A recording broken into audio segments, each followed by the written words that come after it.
There's one thing I want to say just at the top here, that I, in the past, have been critical of some of Trump's rhetoric about the media. I've found that some of it has been a bit overblown, even dangerous at times.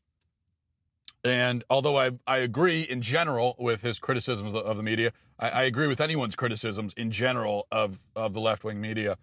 But I thought that some of it was overblown.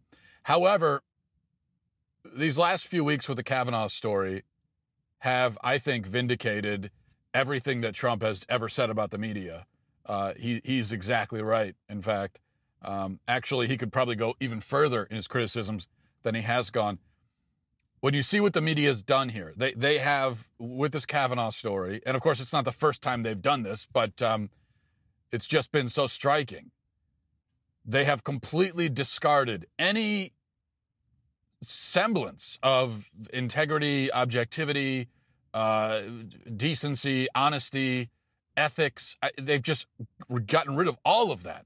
And now this is a straight up, in your face, blatant, explicit smear campaign to destroy Brett Kavanaugh because he's not pro-abortion. That's what's going on with the media. So just another example of that, if you happen to be watching NBC or MSNBC on Monday nights, I don't know why you would do that, but if you did, you would have seen an interview with Julie Swetnick. Now, Julie Swetnick is the mentally unbalanced woman who's accused Brett Kavanaugh of engaging in systematic gang rapes, and in fact paints a portrait of their high school years, where as a time when there was just gang rapes going on all the time. Every weekend there would be gang rape parties, and all the girls would come for some reason to these gang rape parties, and then they would be gang raped. And but they would keep coming back, and Julie Swetnick, even though she's 3 years older, but she would come to these high school gang rape parties, and she kept coming, and then she was gang raped, and then she kept coming back even more, even after that. So that's her accusation, and ever since she released those accusations through Michael Avenatti, who's just a scumbag, lying, attention-starved,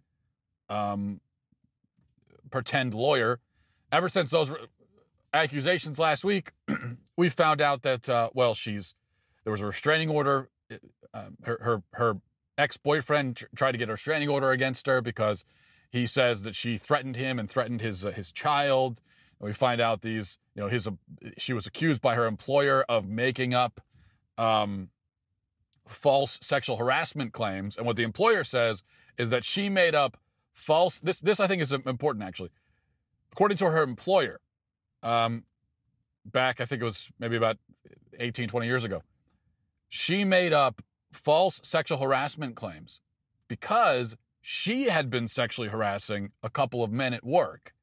And when they went and told on her, she made up this claim as in retaliation.